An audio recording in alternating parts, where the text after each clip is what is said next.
Chris, no sound. So that's all we can offer. Thank you.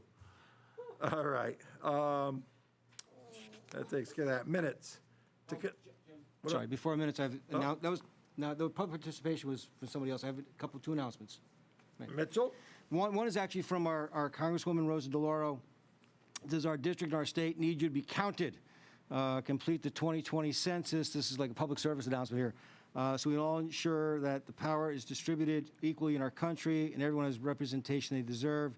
Visit 2020census.gov to respond today so we have a complete count for Connecticut. And the latest numbers I saw, Orange was pretty high up there percentage-wise, but just want to encourage everyone to fill out their census form and please participate.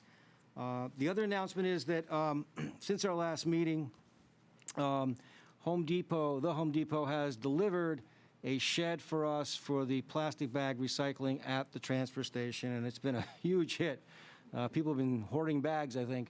So the shed is back. The plastic bag, plastic wrap recycling is back. The shed that's there now is a temporary one provided through the manager, Matt Hyatt of Home Depot, with a lot of push from Chris Prokop from our committee on the Orange Recycling Committee to make sure this happened. We are still hoping for a more permanent structure, but for at least for now, we've got everything back up and running. So please bring your bags and wrap to the transfer station. Thank you. Okay. Does anybody else have any other announcements that we might have missed? If not, to consider and act on minutes of the public hearing for the Neighborhood Assistance Program application and the June 10th, 2020 regular meeting of the Board of Selectmen. Are there any errors, omissions, or corrections? If not, is there a motion? So moved. Second. Okay, all in favor? Aye. Opposed? Abstained? Unanimous. Number 2 there, to consider and act on minutes of the June 29th special meeting of the Board of Selectmen. Are there any errors, omissions, or corrections to that? If none, is there a motion? Motion to approve. Second. Okay, all in favor? Aye. Opposed, abstained, unanimous. Boy, we're right back in it. Item number 1 under old business, to consider and act on implementing the fee for the bulky waste at the transfer station. I gotta go through my notes here, wait a minute. Let's put this over here. Okay, sorry. You'll remember this, we tabled it because they were going out for a bid for it. Well, they ended up just extending the contract. It'll have to go out to bid next time. So John's request and all to price it now is correct, and we'll probably implement that not till September 1st, we think? He has to go to people and get everything set up, and then IT will make sure that the credit card swipe machine, there'll be no cash changing hands. There'll be I think we had decided on a 250-pound pass on it. We have been getting killed. You'll see in there, Ann included your tonnage, so you can follow all your tonnage. That's this page here, so you can follow where we are with that, the amount of tonnages way up, and where we are with all of that. It's very helpful, I think, to see that. And I think it's been a long time coming. And I think that it will even the playing field quite a bit, and I will guarantee you'll see a drop in the tonnage once a pay-to-play comes in. I will guarantee it. Same as when they did it for the commercial haulers of the leaf cleanups and all.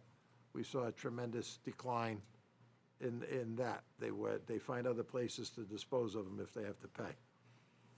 So, is there a motion to be made to accept, I guess, what was presented here with the 250-pound, and the fee is presented and all by John? Okay, motion by Margaret. Is there a second to that one? Okay, second by Judy. All of, Jim, before you questions? No question. Can you just, for those, when they finally do hear the sound, hopefully, just repeat to people what the charge is and that there is, exclusion for residents. Okay, let me find that one here. Doo-doo-doo. The old business, yeah. Is it 15 cents? Yes, Oh, yes.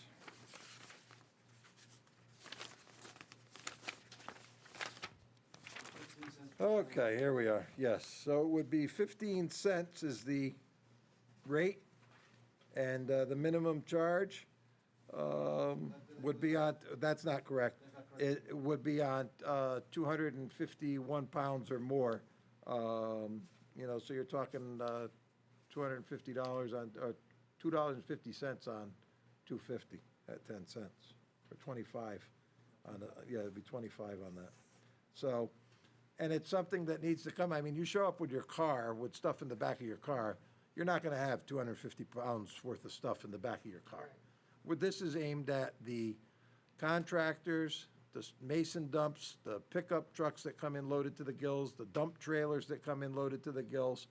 This is costing a tremendous amount of money for the town to dispose of this. And you also get a group that borrow a truck or a trailer, or they say, oh, no, it's from my house. Yeah, it's from your house, but somebody else is doing the work, and they're dodging the bullet by doing that. And, you know, that's costing everybody to do it, so there's a fee to it, and that's the way it is. And you said September 1st it started. September 1st, we'll implement it now, How yeah. about the tires? We haven't got the tires yet. That's just on there for, as an FYI, that was on that page. It's probably coming, because we've had a lot of difficulty, and I think Lakin is probably gonna, I can see that rising also. It took a long time, it took over 3 months that bin was closed, because we couldn't get them to come pick them up, and they're like the only game in town. So we have a problem there. We have the paint box is full, that project was suspended, and we now have a storage container full of totes of old paint. So I'm not quite sure, Mitch, that's when your committee might look into to empty it out. Talk to you offline on that one. Okay, we could have, if we got rid of it, we could have made that the plastic recycling shed for you. I had asked about that as a temporary, and it didn't. But it's full right now, so we need to get rid of that. So whatever you can find out there. All those in favor? Aye. Aye. Opposed? Abstained? Unanimous. Thank you. Item number 2 is to consider an act on request from Simple Recycling for an exclusive 3-year contract to place a container at the transfer station. I think you saw, I have to put this down a little bit. If you don't mind, Sonny Wilkins was gonna join us by Zoom, but since we're not on Zoom, I was hoping to be able to just put him on speaker so you could hear our discussion, answer any further questions that come up. I don't care. Anyhow, Go ahead. so I also spoke with Richie Borer, who's president of the Goodwill side of things, and spoke with Stephen Jaser, and so we have learned a lot. And according to Goodwill, they're doing about they're actually taking about 20 tons a year out of Orange, not 60 as was thought from years ago. It's been running about 20. They haven't weighed the trucks in a couple of years or more now. They don't do it. You hear us now. And so that was part of it. You saw Goodwill's flyer. Of course, a lot of it was feel good, but there was a financial page in there that I think was rather important. You read, or you should have all read, the responses that the man on the phone sent for Mitch's questions there. I'm not inclined, quite honestly, to go with a 3-year exclusive contract, number one. Goodwill, I asked Stephen Jaser, I said, do they throw out a lot of material? Is this true and all? He says, no. He says they had a problem with them syncing up pickup times. They got that resolved. And he says, like, the last time they were here, they threw away a broken mirror and a couple other things that were absolutely broken, that broken glass and stuff isn't safe to bother handling and taking with them. So they threw it out. So I think that's something worth considering. But also, in the interim, it just happened today, which is why we couldn't give it to you sooner, in surfing stuff. Ann, you have those? We have a, another company, let's see, oh, you already divided them. All right, take two and pass. I guess I didn't know, I was gonna break them up. Okay. There's another company out there Oh, I see. that that does this also. And so Ann talked to her today, and it's called Bay State Textiles. And they'll come in with a trailer unit like that with drops on it. And they have this type of a unit. You should have one that looks like this on the front and one that looks like this on the front. These are for at the schools. They'll put one of these at each of the schools, and this one would go to the transfer station, and they pay $100 a ton for textiles. And if you look at the one that has the trailer on the front of it, and you'll see on pages 2 and 3, all the towns that they're currently involved with Nice. around the state of Connecticut. Whereas Simple Recycling has the one container, according to the answers on email, out in, I think, North Stonington. So this one potentially is paying more. They do textiles. It would still leave Goodwill available to have their container there. You would have this one for a textiles option. Plus, I like the fact that they'll put one of these at each of the schools, the small unit. And it's also more money. So it gives, if we are going to jump because of money, I think you have to look at the best possibility for the town. Now, this just happened today. We received this. And so I think that either we still hold up and go a little further with this Bay State, or take an action of some sort. But I think this is a real viable possibility that we did not have until this afternoon. This came, so, Jim, this is obviously new to me. yes, Well, all of us. Not aware of Bay State, hadn't heard of them, but, you know, of course, we hadn't heard of Simple Recycling, so they approached us either. Right, You know, Sonny, who's on the phone, did Yep. answer, the questions that people had. Besides, so let me just say a few things. So I think it's certainly worth looking into if there's a better program than what Simple Recycling has. But I will say, I think that both Simple Recycling and possibly Bay State, we learn more about them, would be a better alternative to us than Goodwill for several reasons.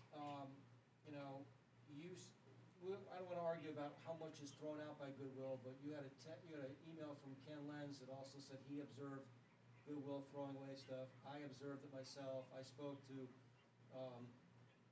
Vicky at the transfer station. She said that they throw out less now because she gets rid of stuff for them before they get there. She knows what they won't take. But the real problem here is, I think, us holding on to Goodwill is probably not the right decision. And I say that for a lot of reasons, but not just because we have an alternative, because I've heard, and I know, John, I know you, I just saw you went down to the transfer station too, but I was told that, you know, from Bob Britton, from Sylvia Napoli in the offices, from Jerry Butler, Steve Jaser at the transfer station, they've had difficulty getting Goodwill to pick up. And this has happened repeatedly. Now, what I have for you, and I'll pass these this way, and I'll pass these this way, are some pictures for you to look at, which I'm sure you're all familiar with, which are pictures of the Goodwill container at the transfer station. Now, if you've been to the transfer station in the last 3 months, you've probably seen this. These pictures were taken yesterday. So Goodwill, for as much as they want our business, according to Jerry, they've been called repeatedly. They've obviously, Jim, you've talked to Rich Borer, who's the CEO. Obviously, they got word, what we've been talking about. They've made no contact with us to pick up what's there. Simple Recycling's been in Milford for the last 6 weeks, picking things up. So our residents are the ones who are losing on this, because they're unable to donate unless they go to a Goodwill store right now. They're going nowhere. And we have somebody on the line that's willing to put something in. I'm certainly willing to take a look at Bay State and compare it. Talk to some of these individuals. But I'm also concerned, and Jim, this is something that just came up yesterday as well. Sonny had told us in his email, which I passed along to everyone, that Stonington, they have a hybrid program set up there. If you have more questions, Sonny, I'm sure can answer them, whereby they pick up the pink bags, they bring them to a transfer station, and then they being Stonington.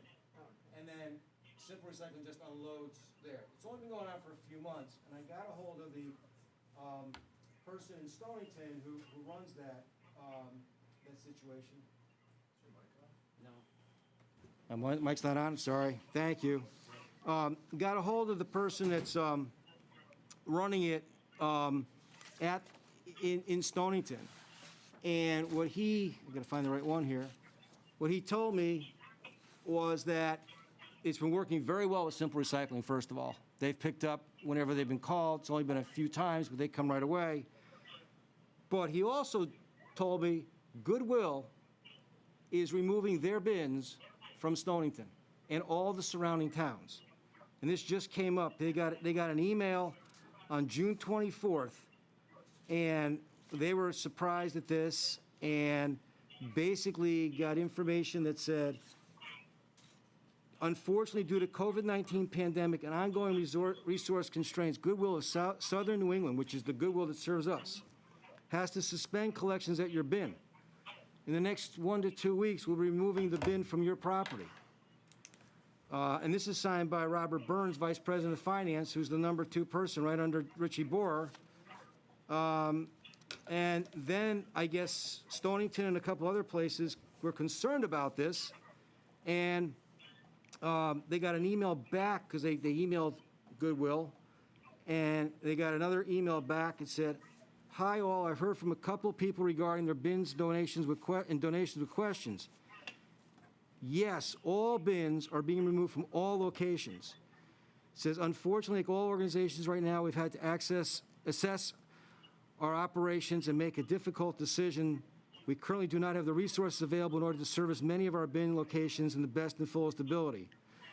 Goodwill is still accepting donations at their stores. And outlets. Right. So I think it's imperative on us. I know people have said last time, they were saying, well, Goodwill's been there for years, and I agree. They've been there as long as I can remember. But I don't know how much longer they're going to be there. Certainly a concern for all of us. So, Jim, if you want us to table this once again, I'm not and to necessarily. look at Bay State Textile, I certainly will work at that and compare that to Goodwill and compare it to Simple Recycling. Absolutely. I think that's not a problem. While you have Mr. Wilkins on the phone, though. Yep. If you could ask him, I don't know if he No, could hear okay, me. Good. Simple Recycling started curbside in July of 19 here. Yep. And ended in February of 20, 8 months. They, according to their records, they collected 28,616 pounds of material, which is 14 and a fraction tons. Yep. And that should have been $858 change, but we were only paid $286. So I'm still looking for $572 from Simple Recycling. No, because we were being paid, Sonny, I don't know if you can hear me. We were being paid 20. You want me to explain that? Yeah, go ahead, Sonny. Go ahead. Okay. I appreciate the board's time. Thank you very much for allowing me to speak. In our curbside programs, where you're following the traditional recycling routes, meaning you're going out and you're looking for bags at the curb, there's a much higher additional cost to actually operate that program because you don't know what the production is going to be. You're making several stops, and the cost to actually operate that program versus going to a single location is night and day. And so in our curbside programs at that time, we were paying $20 per ton for that particular program. And so when you're operating at a transfer station and you're sending someone directly to a container to retrieve material and not making any other stops, and you're going there and back to your warehouse, the cost to do that is significantly lower, and therefore you can offer a higher price for the material. Yeah, Jim, it was $20 a ton we were getting for the pickup. And if you recall, when we approved that, we had an option that if we had gotten our hauler, City Carting, who does our recycling, to use an iPad on the truck and located the positions where pink bags were for simple recycling, we would have gotten $40 a ton. I had discussions with Sylvie had discussions with Rich at City Carting, and they opted not to help us with that, even if we split part of the proceeds with them. So we were at the $20 a ton. All right, so how many transfer stations are you simple at currently? Sonny, did you hear that? So we have as far as the container, the large container, we only have that particular one in Stonington. However, and I don't have the list of cities with me, there's several places across, the whole Northeast where I'm running the curbside program, and then I had like one of those traditional textile boxes at a transfer station. But- So there's not many that I just have the box at the transfer station without having the traditional program, but I could research that. All right, that was my question. How many transfer stations do you have it? Yeah, So that was it's one of the questions I asked him, and Stonington was the only one. Only that one. Came up in Connecticut. As I asked him. Connecticut, Yeah. right. But truth be told, as far as, when it comes to having a box, just having it at the transfer station and being able to go there and leave, in terms of, from a service aspect, is much, much easier than having the curbside program. And we ran the curbside program successfully in Orange. The single reason that the program doesn't exist in Orange anymore, it was because of the COVID-19 pandemic and having to shut down the facility that services Orange from a curbside perspective. I was able to continue Milford out of Hartford because they're doing the tablet application. And so in that program, we're notified where the bags are prior to actually arriving in the city. And therefore, I can actually pick those up at a much lower cost. I would be doing that in Orange today had we been doing the tablet application. But that was that was turned down, and therefore I can't run the traditional program there. That is the only reason. Okay. John, Judy, sorry. somebody, who's first? Go ahead. Okay, thank you, Judy. So just a couple of things. First, in response to some of Mitch's comments, I know that Goodwill has stores in town, and I am concerned about your comments and that you're being a little dismissive to a taxpayer in the town of Orange. The fact of the matter is, Goodwill is a taxpayer in the town of Orange, and to be dismissive like that, I think is inappropriate. But having said that, I too have gone up to the transfer station, and I have spoken to the people that work there, and they haven't had an issue with Goodwill up until recently. And obviously, based upon your comments, this pandemic has caused a problem for all of us, not just Orange. That guy said the same thing. So the concern I have is twofold. With regard to the current petition to this board, number one, I don't like the fact that it's a 3-year exclusive contract, especially in light of the fact that we now see an alternative that seems very promising with the money that they want to pay us. Number two, as petitioned to this board, Simple Recycling is saying, and I'm going to paraphrase because I don't have the language in front of me, but they're willing to remove certain items from their bin. What happens to the items they won't remove? I've never gotten an actual answer to that, and I'm glad the gentleman is on the phone. Maybe he can respond to that. But one of the big concerns by our employees at the town is, hey, right now, we don't have to remove items that are left. They don't want to have to do that. And that becomes a huge problem and can turn into a mess. I mean, looking at this, yeah, the bin's closed. There's no mess.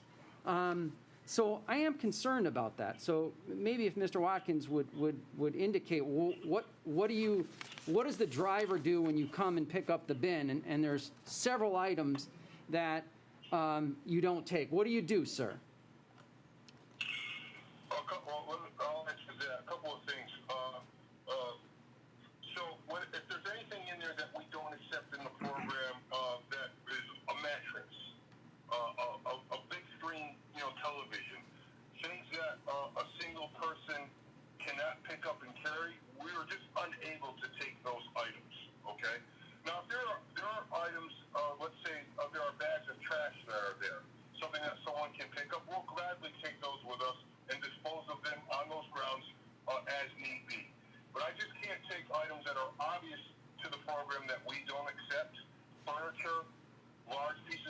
furniture, mattresses, things of that nature, I can't accept those and I can't take those with me. And I tried to make that apparent in the proposal. But one thing I did want to address that you mentioned, Mr. Selectman, was that I was actually, as an outsider, it was brought to me that there were service issues at that bin well over a year ago.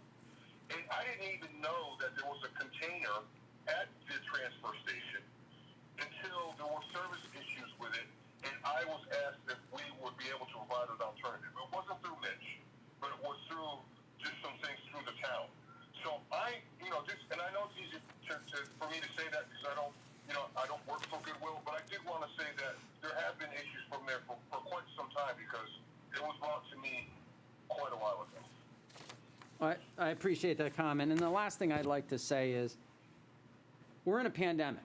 So if what Mitch is reading is true about Goodwill, who's to say that we enter into a 3-year written contract with Simple Recycling and they can't remove the items? We're in the same boat, but now we have a 3-year commitment. So again, I like the idea of making money. I'm not confident about a 3-year commitment. I'm not confident about what I've heard from the employees about using Simple Recycling. And now that we have an alternative, I think we really need to look into that. So whether we vote tonight and voice our opinions in a vote, or whether we table it to find out additional information, it sounds as if we may know in a week or so when we don't have a bin at the transfer station. Maybe. So we really want to, figure this out. So, but that's my comment. So thank you for that opportunity. John, just one quick thing. You're an attorney. You know that we're not going to enter into any agreement, whether it's Bay State or Simple, without some sort of contract. And Vinny's Vinny is our town attorney, Sonny. Vinny would go through that and make sure there's proper things for us as far as breaking that on either side if necessary. But, the bottom line is right now we're getting nothing picked up, and we're not making, even when it is picked up, we're not getting anything for it. And here we can make something for it and get things, I think better. And it's interesting what you hear from the transfer station people, because when I brought it to their attention, I without naming names because I don't want to put anybody on the spot, the two people down there both said, thank goodness, and it's a no-brainer when I told them we were going to get paid. So I don't know why anything's different. It's very interesting, isn't it? Yeah, it is. They gave every one of us different answers. So, All right. If I could address one thing to the board, Mitch. sure, Sonny. I do want to address the exclusivity. The reason for the exclusivity is that, if I put a container in there, and let's say I put one of those smaller textile bins at all the schools, just as Bay State is suggesting, and I do that now, and then Bay State decides in 90 days to offer $3 a ton higher than what I'm paying the town at that time, and the town decides to go with that without having that protection there, then it's going to cost me a tremendous amount to actually install those items and actually purchase some of those bins and put them there. I don't want to change that investment without having some protection that we'll be able to collect for some time, and that's the reason for the agreement. Everything that's in there in terms of some sort of contract is negotiable in terms of terms and that sort of thing. So I'm willing to work with the board on that, as far as stipulations and things of that nature. Thank you. Anybody else with questions? No? Ralph? You already went. Ralph Okenquist speaking. You lost your card in your lap, Ralph. Oh, my hopes. Excuse me. Hang on, Sonny. I had a couple questions. Is there a maximum or minimum amount of tonnage you would pick up? No, sir. How often would you pick up the items? So currently, with our current schedule that we have, we are in Milford 4 days a week, and so that's what we would start off with, and checking the container to see how full it is. if we find out that,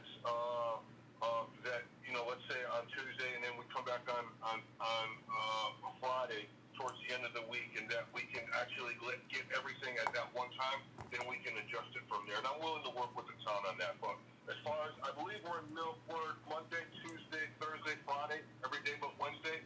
And so from the furthest point in Milford to where I'm at, it would only take me about 7 to 10 minutes to get to that transfer station.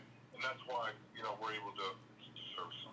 Excuse me, Ralph, I think what, and Sonny, that's great, but I think what would probably happen is probably the same as with Goodwill, when the people at the transfer station that work there see the container getting, say, 75% full, or whatever the rate is going, they would call Simple Recycling, and they have promised, I think in your agreement here, I forget exactly what you said, it was within 48 hours to pick up or something like that, but, yeah. Yeah. Well, the idea, Mitch, is that if I'm already making pickups in Milford on that day, then that's the closest point I'm going to be. And if that van is not full from the curbside program, which most likely it won't be, then I can send him over to check on Gotcha. the container. And if we do that while we're already there, then there shouldn't be a time that it should be anywhere near full. Great. Some of us were concerned because of what happened back in February. I know COVID hit, and that put a lot of people in a bad strait for a while. But no one seemed to know what was going on. We had no communication. People had stuff out in the street, wasn't being picked up. You don't have a very good track record in Orange, from what I've heard. So I'm not sure, where you would hear that from, because anyone that's, dealt with me in terms of the communication, I am that sole point, and I do my very best to keep everybody in the loop as far as, what was going on. In terms of the communication as far as the shutting down of the facility, because I had so many, clients to deal with, I was disseminating the information to our individual municipalities. And then, I had explained to them that it would be up to them to communicate what was going on with the program with the residents. And ever since that last day that we actually collected and we announced that the program was suspended, we never picked up again. We never picked up the curbside program. So, from that time, whenever we stopped, and I don't remember, sir, what the exact date was, but that was the last time that since the initial stay-at-home order, we completely shut the program and it never opened up again. Ralph, as you know, it's impossible to get to everybody in town with a message, Oh, even sure. one for wearing masks. But as soon as Sylvie got that notification from Sonny, she emailed it to me, and within 24 hours, we had it on the Orange Recycling Facebook page. I have a distribution list of people who have expressed recycling interest with me. I sent it out through an email to all those people. And I think within 1 or 2 days after that, orangectlive.com had an article about it as well. And Sylvie had it put on her website. So I'm not sure what else, other than a mass notification from the first selectman, which I don't think would have been appropriate for that. I'm not sure, what else we could have done to let people know. But the word spread pretty quickly. Since the word's been out about possibly getting this at the transfer station, we've gotten a lot of positive comments on Facebook for people excited about having an opportunity to revive this program, even in the limited way that it would be. Like I say, right now, people aren't able to take their textiles or small things or big things anywhere unless they take it directly to Goodwill. Okay, You all set, Ralph? I think so. Yes, Judy. I would like to move this forward in the sense of saying, I think we need to table it at this point.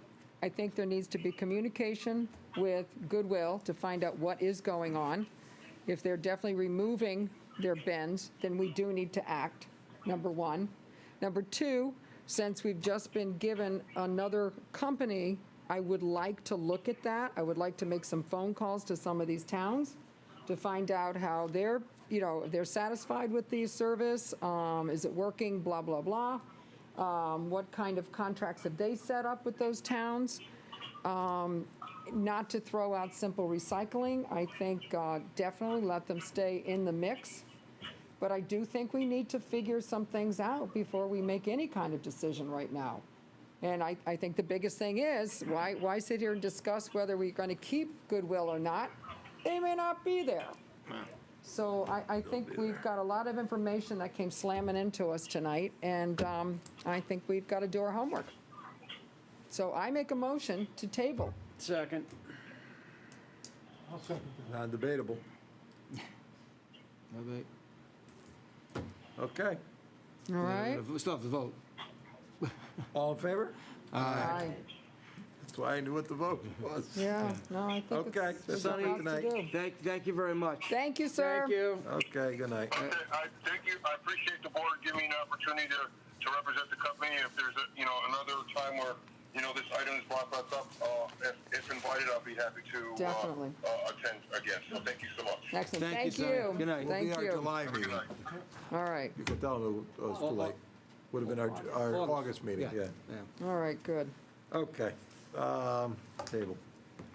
Number one under new business, consider an act on boiler replacement, High Plains Community Center. I need to read in a couple things here. We had a disgruntled bidder.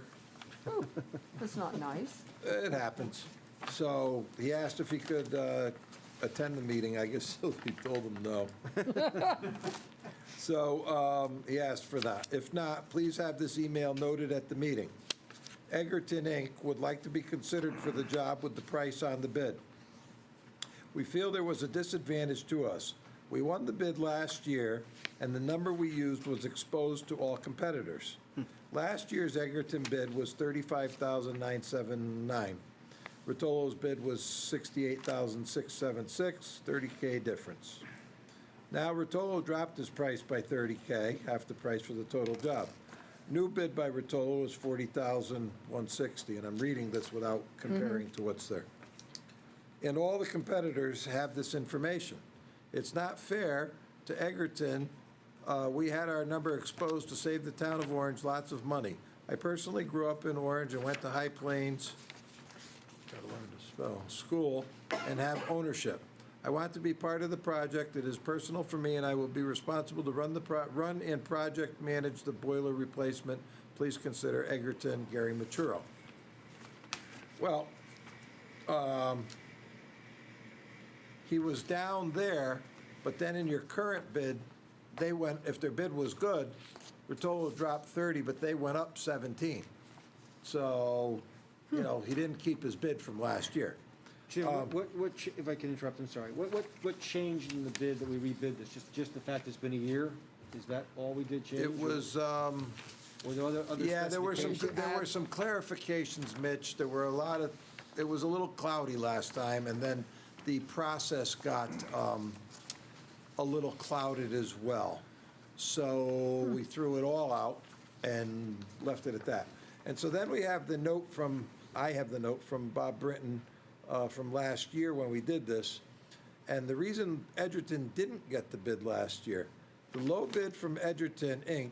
did not comply with the bid specifications in that it was not submitted on the bid form. It did not include an add alternate price to connect the boiler controls into the new building management system, and it did not include a bidder's qualification statement or a non-collusion affidavit.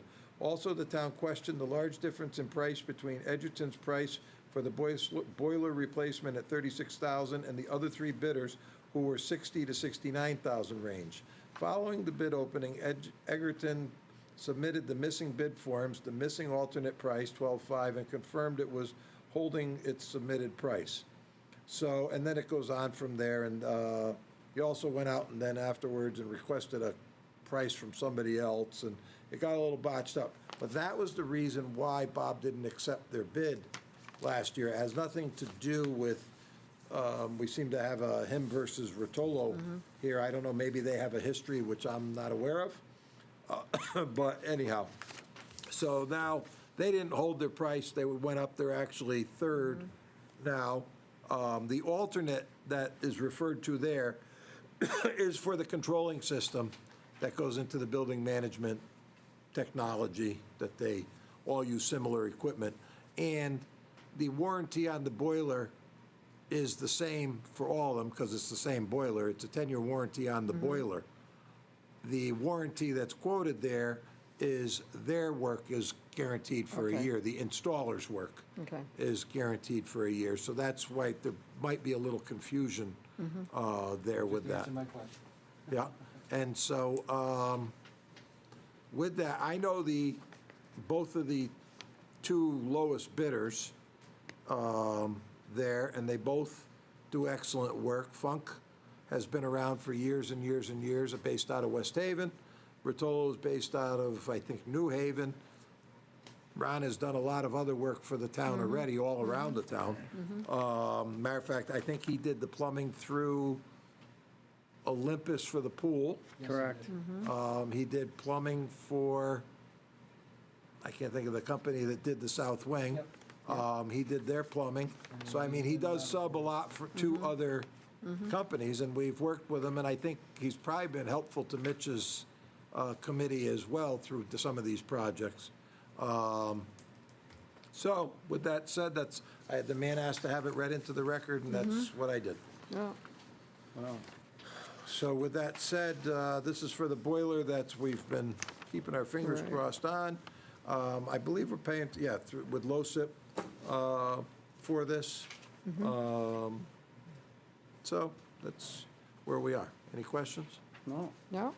This time it was all done properly and Good, correctly. good. Well, I make a motion to award the replacement of High Plains Community Center boiler to Mr. Rotolo's, Second. All right, and that was, okay. all right. Any other questions on that one? Hearing none, all in favor? Aye. Aye. Oppose, abstain, unanimous. Next one is to consider an act on the request to approve the tax refunds for the month of July totaling $1,816.69, and none of Nice. us are on there. No. So moved. All in favor? Aye. Okay, unanimous. Committees, pension, Mitch. No report. Margaret, emergency management. Okay, thank you. The Emergency Management Subcommittee on COVID is now meeting every 2 weeks, not every week. So the last meeting was held on June 26th, and the next one is July 10th. Happily, Connecticut and Orange are doing well in keeping numbers down, COVID numbers down. There haven't been any spikes in cases like there have been in other states, and we hope to keep it that way. Yay. Yes. Yep. The tri-state governors have issued travel advisories for persons who are coming from 19 states now into our region to try to keep it under control, and requires 14 days of self-quarantine if you come from any of those 19 states. As of our last subcommittee meeting on June 26th, there were only 17 active cases in Orange and 3 cases that were asymptomatic.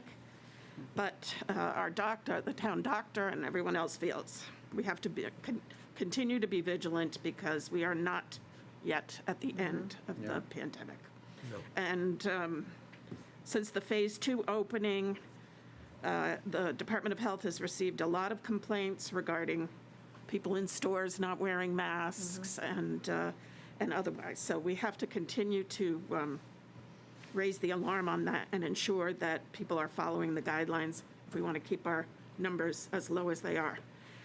Phase 3 was supposed to begin on July 20th, but it has now been postponed indefinitely.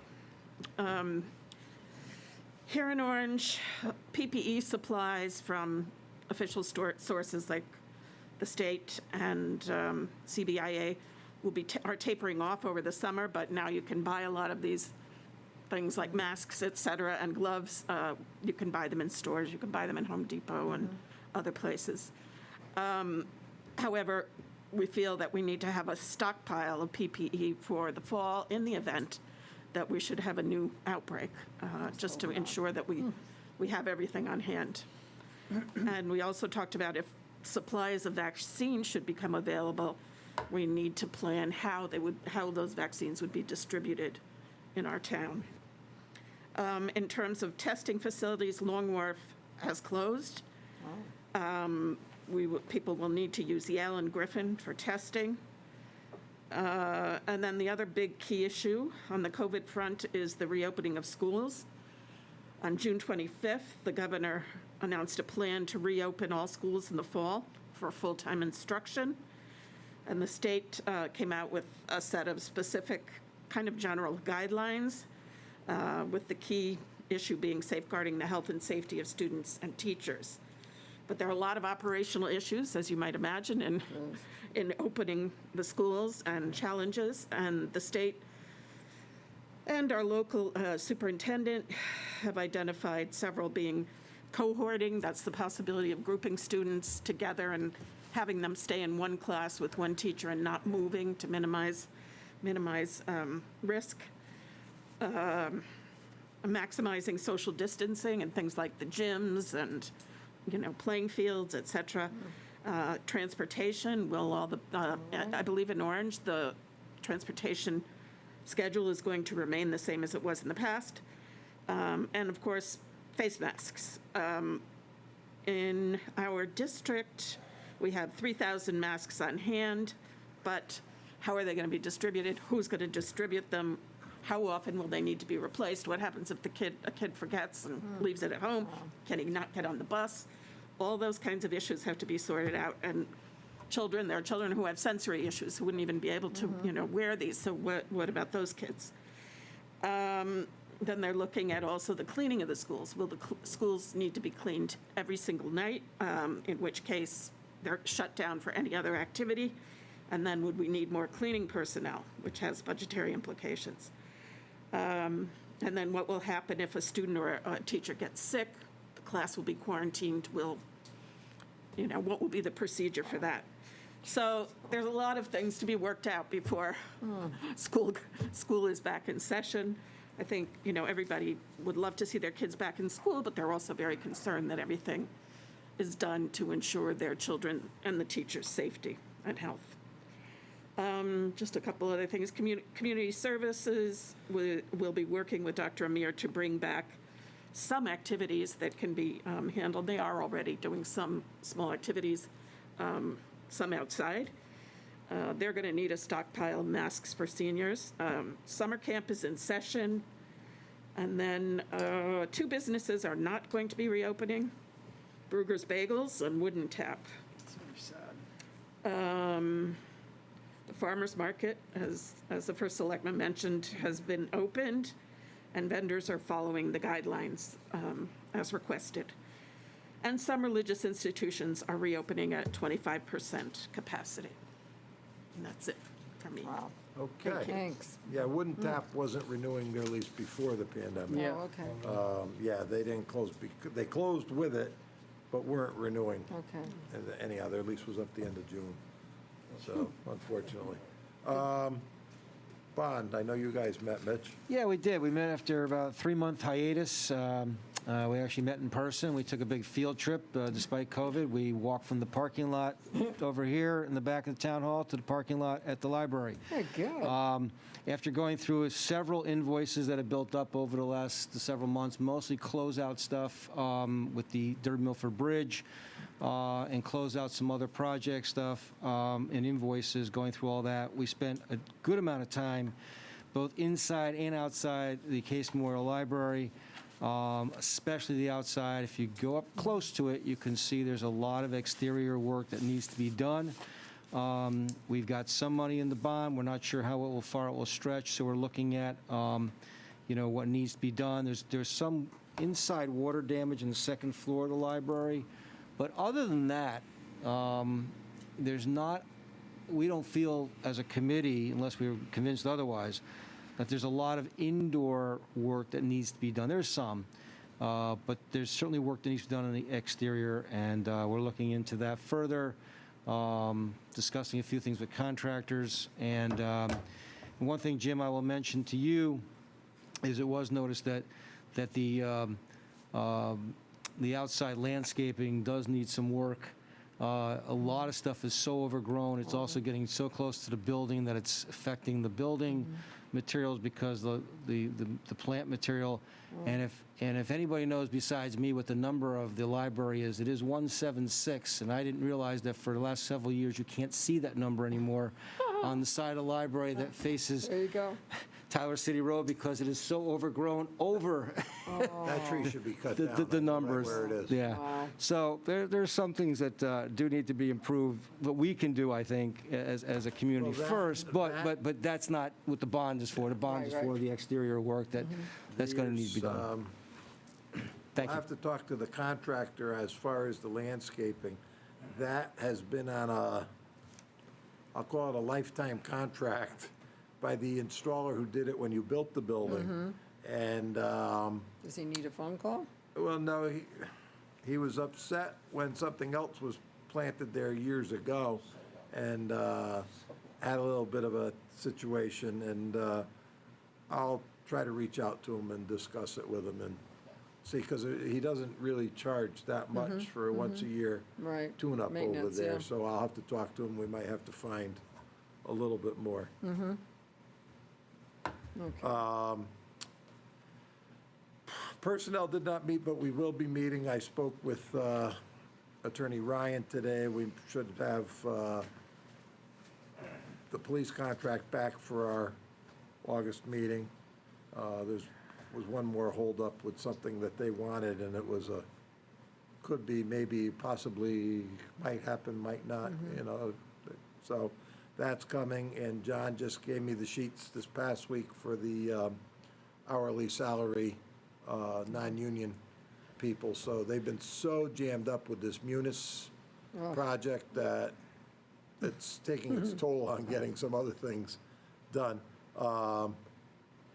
And so we'll have that for August.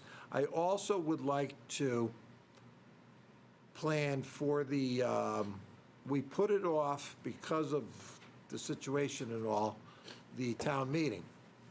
And the only thing left at this point for the town meeting would be the abandonment of that spur, I'll call it, of Neenan Road. Right. Now, that housing project has submitted, and I think they're before wetlands right now. Either they are or they're going to be shortly. And then they've also filed with zoning, and then they can't move forward, but everything is filed as needed to be. And I think that we should meet and consider, that was a question everybody was saying, well, you know, why should we abandon the road till we can see what there is, et cetera, et cetera. Well, now you can see what there is because they have their Right. plans in. Plans up. So I think, out of fairness, that, you know, we abandon it, but if the project doesn't go, it doesn't go. It just sits there, you know, with the thing. That land has been for sale for, I don't know, Ed Kravitz has for sale for, probably more than 10 years now. Right.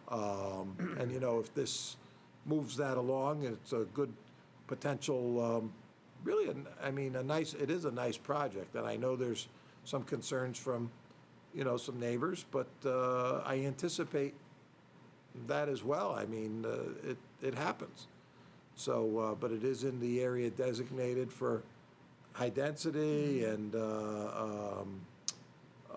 it's an affordable project, which we desperately need for both. You heard a letter from one senior today, signed by others, but it's also the other end of the spectrum, the young singles and young couples. And there is definitely a possible for it, you know, a need for it. And, but it is submitted now in for wetlands and zoning, and I think we need to meet to do that. So the question would be, do you think that it's going to stir up so much activity that we should meet at High Plains as opposed to right here?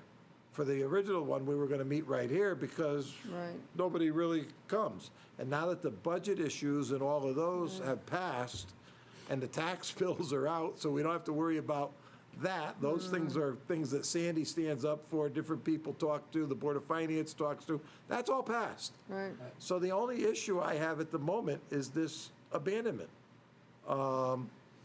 Thoughts? Go ahead. I think, you know, when we had this discussion, we had said that I think we voted that we wouldn't do it until we could do it in person.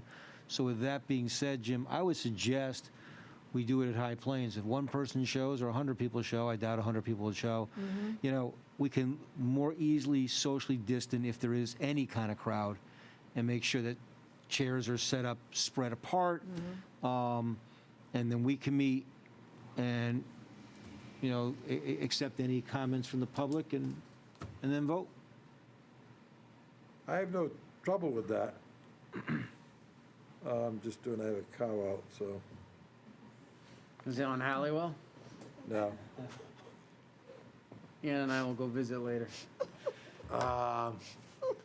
I agree, because, I mean, if you get 50 people here, it might be too crowded. Right, If you right, get 5 people, it might not be. Yeah. But you don't know, it's a cat in a bag. right. Yep, let's And- not take a chance. There on the side of Yep. So, okay, so we'll plan our August meeting for a town meeting, and we'll notice it and have it at High Plains in Okay. case anybody comes. I mean, we know a couple that will be there. But like I said, and if you're curious in the meantime, and I'll try to get a little more information on it, if we can get stuff that Ann can email out, we'll get it for you. Cool. And, you know, go from there. Jim, as a town meeting, then we have to notice this then too, right? Yes. Okay, so I think it's important that the notice go out and let people know that we would be accepting people coming in person, but if they are uncomfortable coming, they can certainly Oh, submit. yeah, we've been doing that. Submit comments, emails, Email whatever. or yeah. written or phone call. So we can or- get everything, so when we make a decision, we've got everything we need, not have to worry Yeah. about, yeah. Yeah, good. no, absolutely. I think that's fair. And like I said, Ann will see if she can, you know, find something that can be emailed to you if they have anything that way. If not, you know, feel free to call Jack upstairs, Demerjian, and talk to him about it. But, you know, it's a piece of land that's bounded by the front part, I'll call it, of Smith Farm Road, the back of the Loomis and Orange Fence properties, Hitchcock Plaza, and then it goes over to Founder's Way and to the Army housing on the backside. So if you kind of draw a square of all those sides. So that's all I can offer you there on it, but it does seem, you know, it does have merit. With that, that's all I have. Is there anything else at this point? Oh, you'll see they've started construction and demolition and all down at Lowe's. That's underway. FedEx is almost ready to get their place open there. The VA is pretty much ready with theirs. They're coming along with that healthcare place on Indian River Road.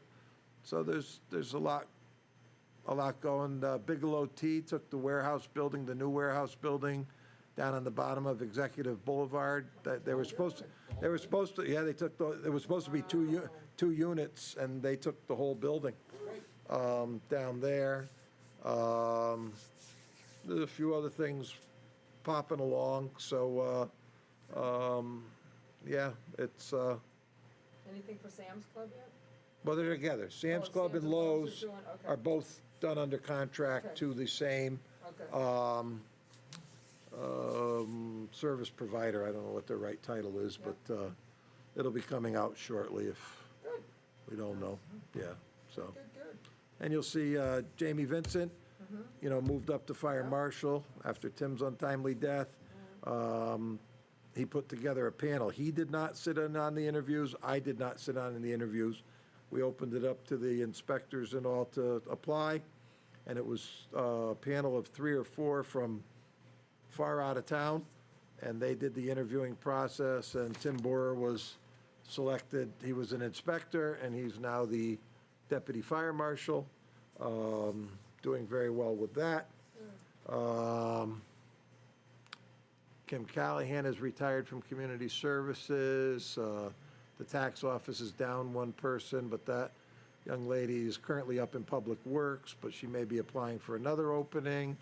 And we have some other movement going on, but the town hall is open and functioning, we're doing okay. Scott Bendel also is no longer at Park and Recreation. So, but we're doing okay. How about Joan's position? Joan's position, we're receiving resumes on. She's with us till the end of August. Yeah. So, with that said, is there a motion to adjourn at 8:26? We're adjourned.